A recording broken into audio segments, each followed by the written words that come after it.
ಯಾಸ್ವೆ ಇವಳನ್ನ ನೀನು ಅಪ್ಸರ ಎದ್ದಿದ್ದು. ನಮ್ಮ ಹಳ್ಳಿಯಾಗ ಎಂತೆಂತ ಹೆಣ್ಮಕ್ಳವ್ರೆ ಗೊತ್ತಾ? ಹಣೆ ತುಂಬಾ ಕುಂಕುಮ ಹಚ್ಕೊಂಡು, ಕೆನೆ ತುಂಬಾ ಅರಸನ ಬೆಳ್ಕೊಂಡು, ನೀರಿನ ಬಿಂದಿಗೆ ತಲೆ ಮೇಲೆ ಹೊತ್ಕೊಂಡು ಬರ್ತಾ ಇದ್ರೆ ಕೂಸೆ, ಹಂಗೆ ಭಕ್ತಿಯಿಂದ ಕೈ ಮುಗಿಬೇಕು ಅಂತ ಮನಸ್ಸಿನಾಗೆ ಭಕ್ತಿ ಬರ್ತದೆ ಕಣು. ಇವಳು ಯಾವ ಸೀಮೆ ಅಪ್ಸರನೇ ಇವಳು? ಜುಟ್ಟು ನೀನಾ? ಹಾ ನೀನಾ? ಹೌದು, ಇಲ್ಲೇನಾ ಇರೋದು? ಹಾ ಇಲ್ಲೇ. ಅವತ್ತು ಅಲ್ಲಿ ಈಜ ಕೊಡ್ದಾಗೆ ಜಪ್ತಿ ಆಯ್ತಾ? ಹೌದು, ಏನಾಳೆ ಸುಂಟ್ರ ಗಾಳಿ ಬಂದಂಗ್ ಬಂದ್ಬಿಟ್ಟಿದ್ಯಲ್ಲ. ಅವತ್ ನಿನ್ ಜೊತೆಗಿದ್ರಲ್ಲ ಮಿಕ್ಕಿಗಳು, ಅವ್ರು ಯಾರು ಬನ್ನಿಲ್ವಾ? ಏನವ ಎಲ್ಡಿ ಜಡೆ ಏನಿದೆಲ್ಲ? ಪೇಂಟಿಂಗ್.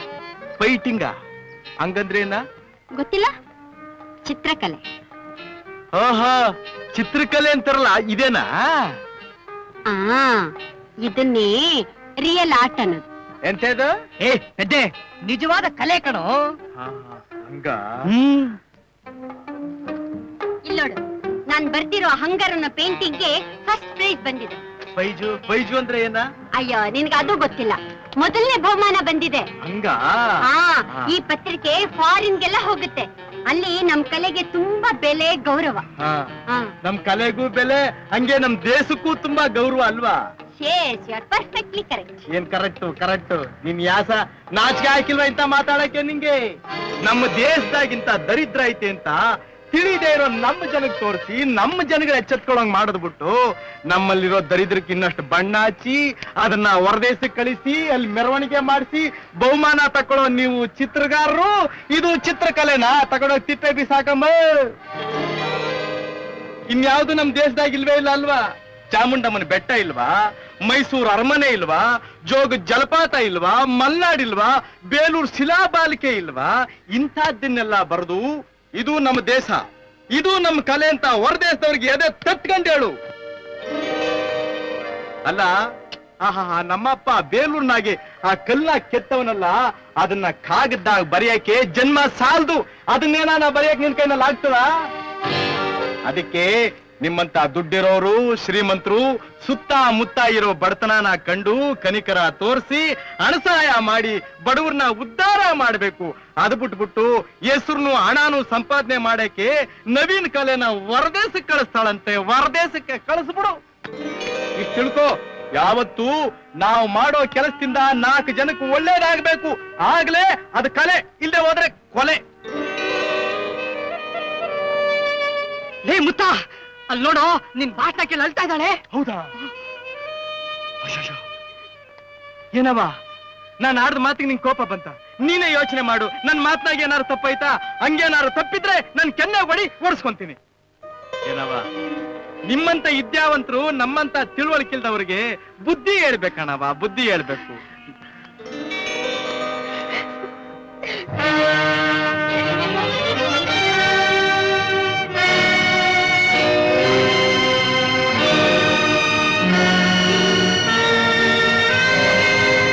ಮುತ್ತಣ್ಣ, ನಾನು 20 ವರ್ಷದಿಂದ ಮೆಜೆಸ್ಟಿಕ್ ಸರ್ಕಲ್ ಸುತ್ತಾ ಇದ್ದೀನಿ. ಈ ತರ ಅಪ್ಸರೇನೂ ನೋಡಿರ್ಲಿಲ್ಲ, ನಿನ್ ತರ ಭಾಷಣ ಬಗ್ಗೆಯವರು ನೋಡಿರ್ಲಿಲ್ಲ. ನಿಜ ಹೇಳೋ, ನೀನು ಖಂಡಿತ ಓದಿದೀಯ? ನಾ ಯಾವ ಸೀಮೆ ಓದಿರೋದು? ನಮ್ಮ ಹಳ್ಳಿ ಸ್ಕೂಲ್ನಾಗೆ ಬರೀ ಕನ್ನಡ 4ನೇ ಕ್ಲಾಸ್ ಓದಿದ್ದದು. 4ನೇ ಕ್ಲಾಸ್ಗೆ ಇಷ್ಟು ಮಾತಾಡ್ತಿಲ್ಲ ನೀನು? ನೀನೇನಾದ್ರೂ BA ಪಾಸ್ ಮಾಡಿದ್ರೆ ಭೂಮಿ ಮ್ಯಾಗ ಇರ್ತಿರ್ಲಿಲ್ಲ. ಬಾ,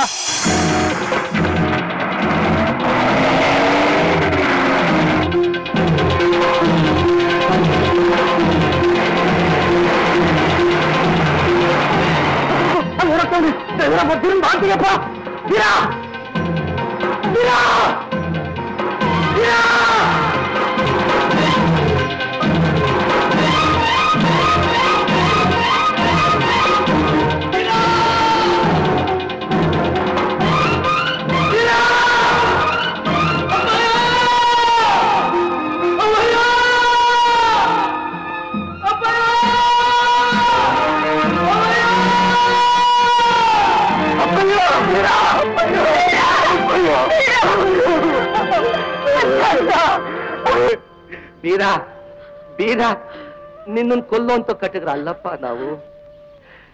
ನಿನ್ನನ್ನು ಹೇಗಾದ್ರೂ ಮಾಡಿ ನಮ್ಮ ಮಗನಾಗ ನಮ್ ಜೊತೆಲ್ಲೇ ಇಟ್ಕೊಳ್ಳೋಣ ಅಂತ ಹಾಗೆ ಮಾಡ್ದೆ ಕಣಯ್ಯ. ಕಡೆಗೆ ನಿನ್ನನ್ನು ಹೆದರ್ಸಾದ್ರು ಅಂಕೆಯಲ್ಲಿ ಇಟ್ಕೊಳ್ಳೋಣ ಅಂತ ಹಾಗೆ ನಡ್ಕೊಂಡೆ ಕಣೋ. ಇನ್ಮೇಲೆ ಯಾವತ್ತೂ ಇಂಥ ಅಚಾತುರ್ಯ ನಡೀದೆ ಅಂತ ನೋಡ್ಕೋತೀನಿ.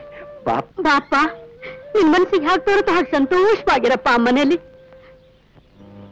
ಬಾ ನನ್ ಕಂದ.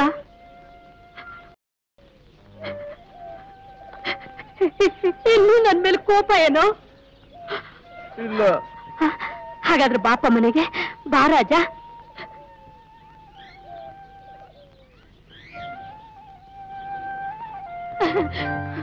ಬಾರು ನನ್ ದೇವ್ರು. ಬಾಪ ಬಾ, ಬಾ ನನ್ ಚಿನ್ನ, ಬಾರು ನನ್ ಕಂದ, ಬಾರು ಬಾರು ನನ್ ರಾಜ. ಬಂದೆ ನನ್ ಕಂದ, ನನ್ ಕಂದ, ರಾಜ, ನನ್ ಕಂದ.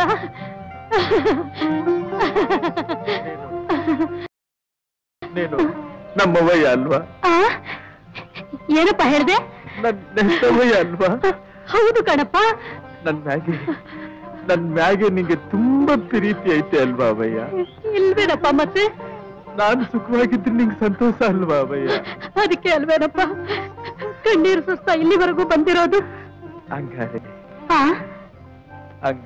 ಏನು ಹೇಳಪ್ಪ, ಏನ್ ಮಾಡ್ಬೇಕು ಹೇಳು ರಾಜ? ಇಲ್ಲ ಬಿಟ್ಬಿಡು ಮತ್ತೆ ನನ್ನ. ಇಲ್ಲೇ ಈ ಅಪ್ಪ ಯಾವತ್ತು ಬಿಟ್ರೆ ನಂಗೆ ಸುಖ ಎಲ್ಲ ಸಿಗ್ತೈತೆ.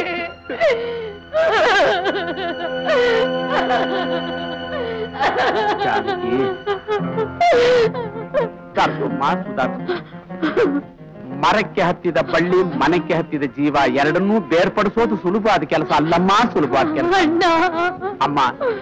ಕಾಡಿನಲ್ಲಿ ಉಲ್ಲಾಸದಿಂದ ಬೆಳೆದ ಹಕ್ಕಿ ನೀಡ್ಕೊಂಡು ಬಂದು ಬಂಗಾರದ ಪಂಜರದಲ್ಲಿಟ್ಟು ಸಾಕ್ತಿವಿ ಅಂದ್ರೆ ಅಮ್ಮ, ಅದು ನೆಮ್ಮದಿಯಾಗಿರುತ್ತೆ ಅಂತ ತಿಳ್ಕೊಂಡಿದ್ಯೇನಮ್ಮ? ಒಂದು ಕಾಲಕ್ಕೂ ಇಲ್ಲಮ್ಮ. ಅವನು ಬೆಳೆದ ವಾತಾವರಣದಲ್ಲೇ ಅವನು ಸುಖ, ಸಂತೋಷ, ನೆಮ್ಮದಿ, ತೃಪ್ತಿ ಎಲ್ಲಾನು ಕಂಡುಕೊಂಡಿರೋವಾಗ ನೀನು ಯಾಕಮ್ಮ ಅವನ್ನ ಎಲ್ಲಿಡಿದು ಬಲವಂತವಾಗಿ ಕಟ್ಟಾಗ್ತಾ ಇದ್ಯಾ? ಬಿಟ್ಬಿಡಮ್ಮ, ಬಿಟ್ಬಿಡು. ನೀನು ತಾಯಿ ಅನ್ನೋ ಅಭಿಮಾನ, ಹಂಬಲ ನಿನ್ನ ಹೃದಯದಲ್ಲೇ ಇರ್ಲಿ.